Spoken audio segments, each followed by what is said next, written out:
नमस्ते, खुश रहो बिटिया। My self doctor K Chaudhary, faculty of education and methodology, Jyoti Vidyapeeth, women university, Jaipur. Teaching subject is animal diversity and now we will discuss about the Metacercaria, the larva of Fasciola hepatica. This is the last larval stage of the Fasciola hepatica. The cercaria, you can see the diagram, swim about 2 to 3 days, then they lose their tail and get enclosed in a cyst secreted by cytogenous gland. ठीक है कि जो cercaria है वो 2 से 3 दिन तक water में स्विम करेगा और आफ्टर देन टेल है वो उसकी ख़त्म हो जाएगी और ये अपने आप को एक सिस्ट के अंदर, एक हार्ड कवरिंग के अंदर, जो कौन सिक्रीट कर रहा है, साइटोजीनियस ग्लैंड, उसके अंदर अपने आप को इनक्लोज कर लेगा। समझ में?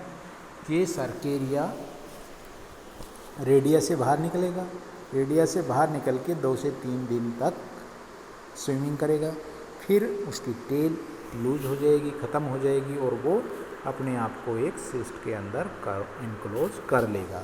सिस्ट कौन बना रहा है? साइटोजीनियस ग्लैंड। इनसिस्टेड सर्केरिया को ही आप क्या कहते हो? मेटासर्केरिया। समझ गए कि जो इंसिस्टेड सर्केरिया उसे क्या कहते हो? मेटासर्केरिया, जिसका which is 0.2 mm in diameter and it is in fact A juvenile fluke. ठीक है कि जो जुवेनाइल फ्लूक होता है वो है, ये पूरा है इसके अंदर, फैसियोला हेपेटिका ही है लेकिन जुवेनाइल फॉर्म का है। साइज इसका 0.2 mm है। If metacercaria are formed in water they can live for a year. अगर वो मेटासर्केरिया पानी के अंदर बन रहा है तो वो सालों तक जिंदा रह सकते हैं। But if they are formed on grass या vegetation then they survive only for a few weeks. अगर वो ग्रास के अंदर या कहाँ पे हैं, कहाँ पे सर्वाइव कर रहे हैं बताइए? ग्रास के अंदर हैं या वेजिटेशन पे हैं तो वो फ्यू वीक के लिए ही जिंदा रह सकता है। They can with stand short period of drawing. समझ गए कि अगर वाटर में बना तो वो कई सालों तक भी ज़िंदा रह सकता है, लेकिन वेजिटेशन या घास के ऊपर है तो वो कुछ वीक तक ही जिंदा रहेगा। समझ गए?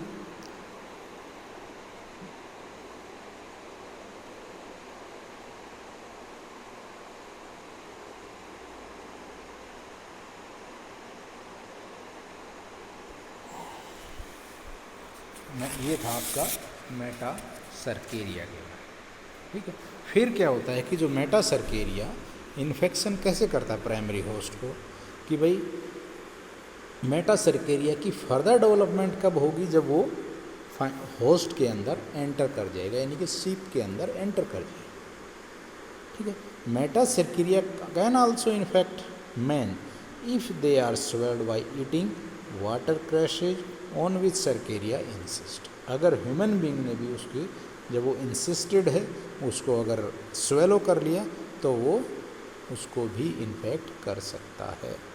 But the metacercaria are not infective until 12 hour after encystment.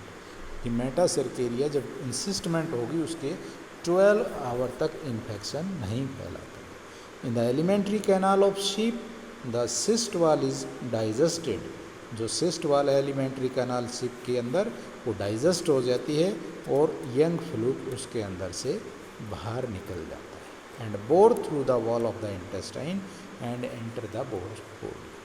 ठीक, समझ में आया यहाँ तक कि भाई मेटासर्केरिया ह्यूमन बीइंग को भी इन्फेक्ट कर सकता है अगर वो स्वेलो को, लेकिन ये है कि मेटासर्केरिया इंसिस्टमेंट के 12 आवर्स तक इन्फेक्टिव नहीं होता। जब वो शिप की एलिमेंट्री कैनाल में जाता है तो सिस्ट वॉल डिजोल्व हो जाती है और मेटासर्केरिया उसमें से बाहर निकल आता है, तो वो स्मॉल इंटेस्टाइन में पोर करके बॉडी के अंदर, होस्ट की बॉडी के अंदर एंटर कर जाता है। फिर आफ्टर 2 to 6 days वो लीवर के अंदर मूवमेंट कर जाते हैं, लीवर के अंदर घुस जाते हैं 2 से 6 दिन के अंदर, और उस लीवर के अंदर उनकी मूवमेंट यानी कि उनकी एंट्री सीरियस इंजरी कर देती। तो यंग जो फ्लूक है वो लीवर के अंदर कितने दिन रहेगा? 7 से 8 वीक रहेगा, जो ब्लड के ऊपर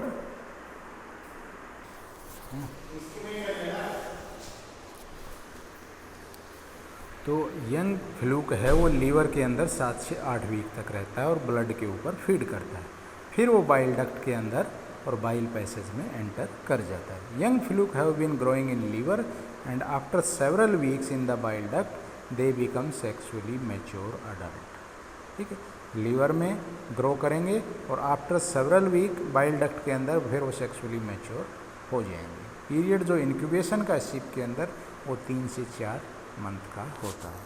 तो this is all about the metacercaria larva of Fasciola hepatica. Hope you understand the topic. If you have any query, please mention in the comment box. I will resolve it. Thank you.